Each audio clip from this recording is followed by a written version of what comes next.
বাংলাদেশের যত মেয়েরা আছো তাদেরকে কি বলবো, মেয়েরা বিশেষ করে প্রবাসী পাত্র খুঁজো, ঠিক আছে?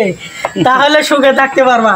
যখন অসুস্থ থাকবা দেখবা যে তোমার রান্না বাড়ি নিয়ে চিন্তা করতে হবে না, সব কিছু পারে প্রবাসীরা। এই যে একটু আগে বলছিলাম যে বাংলাদেশে মেয়েদেরকে যে প্রবাসীদের বিয়ে করলে কতটা সুখ, দেখো এই যে আমরা কি করতেছি, বাগান ভাজতেছি, ঠিক আছে? বাগানের সবটা সেই হবে, দেখো বাজার সিস্টেমটা। তো এই যে চুলটা যে কাটতেছি না পিতের চাইতে কোনো অংশে কম হবে না, ঠিক আছে? এর কারণে বলছি যে এখন চুল ফালাবো।